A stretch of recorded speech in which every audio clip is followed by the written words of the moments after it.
I'm JT. I sing and play guitar. I'm Micah. I play guitar. I'm Matt. I play bass. I'm Aaron. I play drums.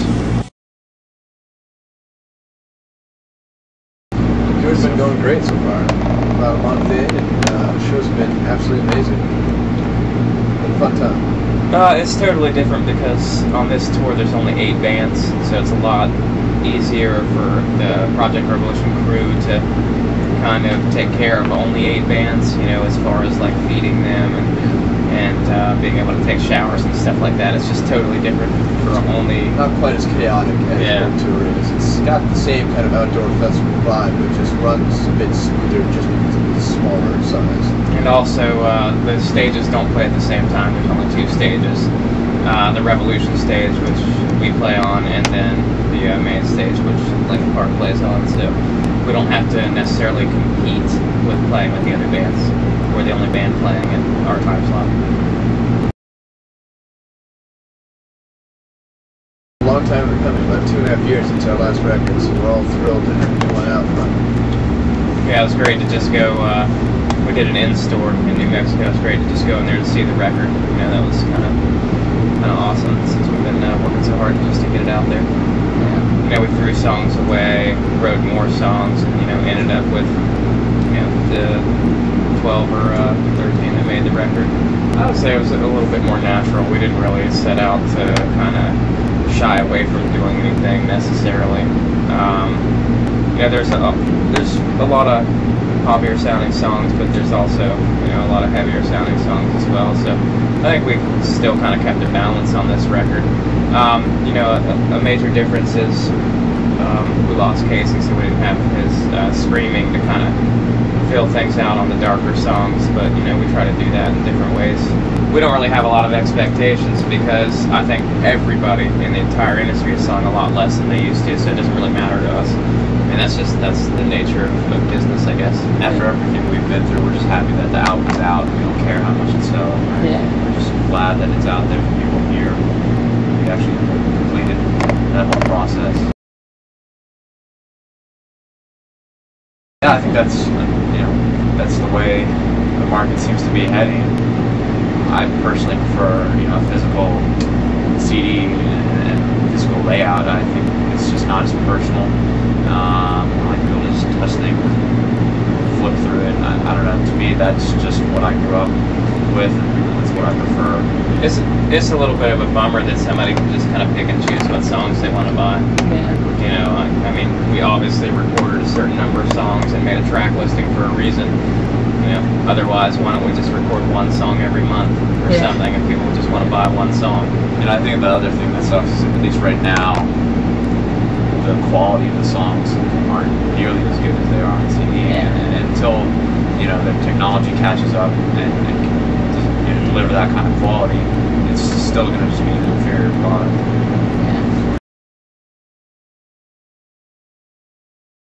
We did a vinyl release on Silence in Black and White, and I don't know if they did one for Tony or Lonely, but yeah, I mean, that's something that, you know, we grew up with, and it'd be kind of cool to have, you know, like a limited run of vinyl or something.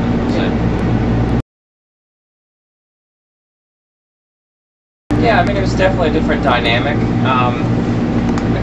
I think that we all felt that we needed to write some more songs just to kind of convey the emotions that we were going through. It wasn't because we thought the songs we wrote with Casey were inferior or anything. It was just like, well, we need to kind of express ourselves on the recent events that had happened. So, you know, I wouldn't say that we planned it, but, you know, that's just kind of how it came out. But, you know, a couple songs that we did write with Casey made the record. We're really proud of those songs as well, and I think he would be too. What songs were they that made the record? Because I know Come Back Home was the demo posted before the whole... Yeah, that one was switched around a little bit, but Casey wasn't around for that song. 321 and Scrantonicity. Scrantonicity is actually available on the Walmart version. They're basically incomplete songs. They weren't really ready for us at that moment to release. You know, maybe we'll go back and tweak them and change them around, and, you know, actually finish them off. So,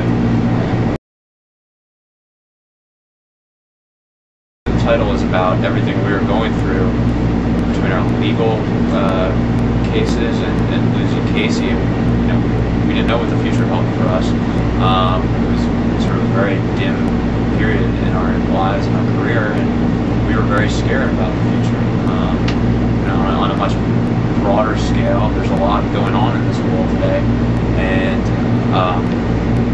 it very much seems like we're on this sort of this tipping point where, depending on what happens in the next election, things can get a lot worse or a lot better.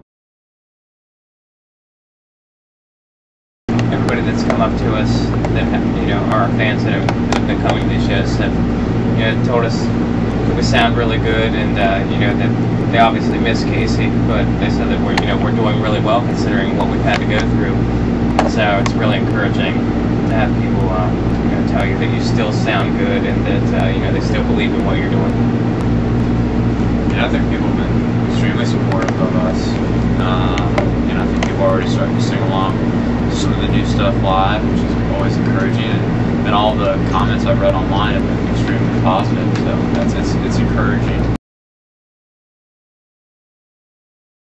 I think it was more about you know, just getting perspective by taking so much time off and kind of realizing that certain stuff doesn't matter, like being in a lawsuit. You know, we just want to make music and be musicians. That's the reason we started this. This was for our love of music. So, you know, I just had the idea of you know, talking to all the kids on MySpace and, you know, kind of wanting to hear some new music. And I don't know, a lot of bands don't do that. A lot of bands forget that there are a lot smaller bands who want to be just like them or want to be just playing music professionally in general, even if they don't want to sound like your band or whatever. But so we just thought that it would be a cool thing to do for everybody to kind of come and hand their demo and get to listen to it. There's definitely been some good stuff. You know, we've gotten a heck of a lot, so it's hard to name names, you know. But there's definitely have been some really good demos. I mean, I think what got us through is just kind of dissecting the entire situation and figuring out what's important to you and why you do certain things, and just looking at all the good stuff you do and all the positive things you do, and not being worried about, you know, something bad happening or, you know, not selling enough records or something. You know, that stuff doesn't matter. None of that stuff will ever matter. It's just having fun and getting to hang out every day and, you know, making music. That's the most important thing. That's probably JT Woodford. Obviously. Obviously. Mine is not Matt right now. Mine is, no.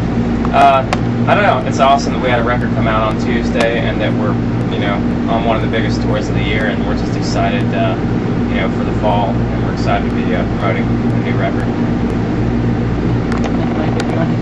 Yeah, it's the same thing. I guess I'm just really excited to finally be moving forward again as a band, you know, release a new record, to continue being a musician. It's great. Glad we're just still here. I got a different one. I'm stoked that we don't sound terrible as a 4-piece. I'm pretty stoked on that. I was kind of worried about it. We played our first show in Vancouver, so it's kind of weird, obviously. And then you kind of have this like, man, do we really sound like, do we really do this? And then we practice, and now on this tour, I finally think that we can actually sound like a professional band as a 4-piece, which I had no clue if we could or not in the beginning of this. So I'm stoked on that.